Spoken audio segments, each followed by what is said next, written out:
Hi, in this module 1 of mechatronics subject, we are discussing about the introduction area and the control systems, how it is functioning, and what is the design of the mechatronic system. Now, in this topic, we are going to discuss about the design of mechatronic system along with the microprocessor based control system. In the earlier video, we have seen this open loop control system and closed loop control system. One more time we will discuss what is the difference between that. So in this open loop control system, closed loop, before going for the microprocessor based, we are going to see this open loop and closed loop system. Open loop control system, it is independent of the desired output, as we said, right? Closed loop control system, it depends upon the desired output, how much temperature is required. According to that it will work. But in an open loop system, if you switch it on, it continuously it liberates the heat. It is not depending upon the output required. As well as here, that's what in open loop system there is no feedback device is there, but in closed loop system feedback is present, and these are called non-feedback. Open loop system is called non-feedback control system. Closed feedback systems are feedback control system. And difficult to design, this closed loop design is difficult to design, and it's costlier, and but it's accurate. So now we are going for the microprocessor based. In microprocessor based means there is a system we have called as microprocessor is important, and the keyboards display. Normally, if we say the pressure sensing, temperature sensing, flow meters, all the things, data acquisition system, there are two different systems are there, and this is the circuit board, or this is the representation of the microprocessor based controllers. So the data acquisition system, it collects the data first and it's sent to the microprocessor. There it changes the what are the requirement, and it gives the output for the delays and solenoid valves. Normally we will see with some examples so that it will be easier to understand. So the microprocessor based controller, three important examples we are going to see here. One is automatic camera. So automatic camera, we come to know earlier, normally we used in our houses. So that is, first of all we should focus when we are switching on it. It will focus the distance where what we are going to take the picture, right? So here operating system in this, mainly the operating things are motor, actuator for the shutter, and stepper motor for lens position to right, and aperture control system. So these are the things which is needed. So in this area we will see this range sensor. Okay, a range sensor is going to check the range of the component where it is, and a light sensor which is going to check what is the how much the intensity of light is there before taking the picture.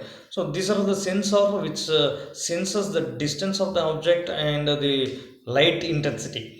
And a battery tester which is going to give whether how much so all the things you come to know in a digital camera while you are taking that picture, or any cameras, it is there. So operating first press button, we are going to press the button.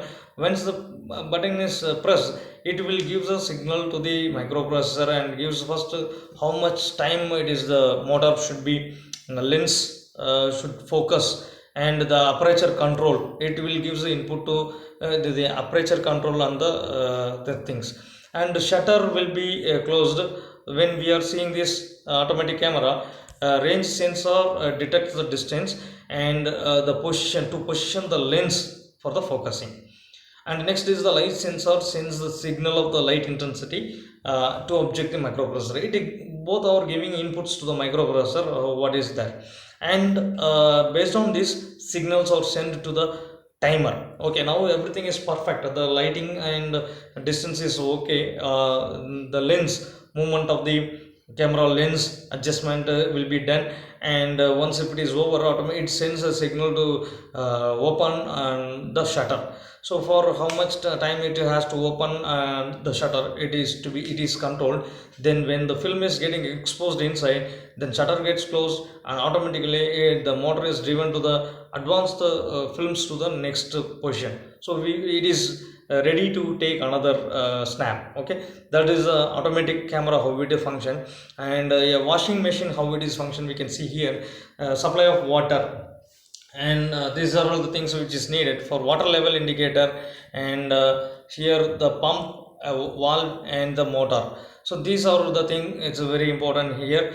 So supply of water takes place, and the water, when the washing machine, inside the washing machine, the water level is getting maintained, and the water level is being checked.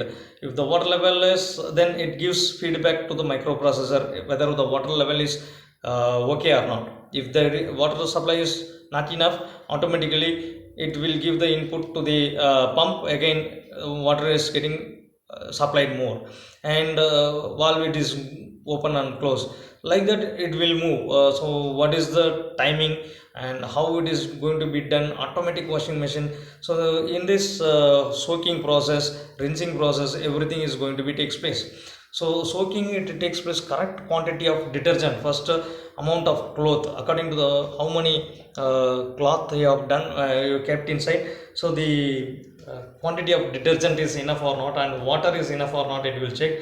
It will open and close the valve when water is required water comes into it or not. Then it is followed by washing, and once the thing is done, then soaking, after soaking, washing can be done. Then it goes for rinsing. So when it is getting rinsed, the pH level of the, by using a chemical sensor in the water, it will check the pH level of the water. So until that clear water comes, it gives instruction to the microprocessor. Again the rinsing process will take place continuously. So once everything is set right with the feedback, then drying operation it will take place. So till the minimum percentage of moisture, drying also like that, the moisture content is measured by the sensor. Then according to the moisture, again and again the process is going on. So this is the automatic washing machine, right? And another one is engine management system, is a important microprocessor based system here. Normally engines, two-wheeler or four-wheeler, whatever it may be, the four strokes done with the help of supply of fuel, air fuel mixture, and this petrol, there is a air fuel mixture, spark timing. Normally it will be done with the help of cams, mechanical cams in the earlier days. Now here the inputs for the micro controller is what is the speed, and what is the crank position, what is the spark timing, okay, and the engine temperatures, when it is to be open, how long it is to be open by the throttle position sensor, like that. Then it will give the information to the solenoid or spark timing, then it will work. So here in the engine management system, we can see that managing the ignition and air fuel mixture, it's a very important term in this management system. So here the all the four strokes, suctions, compression, working, and expansion strokes are done with the help of operating system. That's a piston movement and the crank rotation, right? So the rotation of the crank, how it is possible when the fuel is getting injected in the cylinder, and it is getting burnt proper ratio, then it gives the power stroke. Okay, the power stroke make the crankshaft to rotate, so that the speed can be increased. If the fuel is more, then more burning takes place, and it happens, right? For this, the modern cars nowadays, the ignition timing, opening and closing of valves are used with the help of sensors. So the sensor senses what is the output, and it gives the microprocessor what it is needed, what is the power, and when the spark plug has to ignite. So when exactly the spark plug ignites, it will give the complete combustion of the fuel. When the fuel is getting pressurized, it will give complete combustion. As well as the air fuel mixture, there is a device, it will give what is the air fuel ratio. If it is proper air fuel ratio, then it will takes place, and for that it opens and closes the throttle position. So according to the fuel is getting injected into the stream, and then the spark plug ignites exactly at the point. So these all are controlled by the this energy management, engine management system. So microprocessor based control system, there are so many examples we can say, like engine management system, automatic washing machine, all the automatic cameras, etc. So this is very important examples for the control systems. Next we will see the objectives, advantages and disadvantages of the mechatronic system in the next class.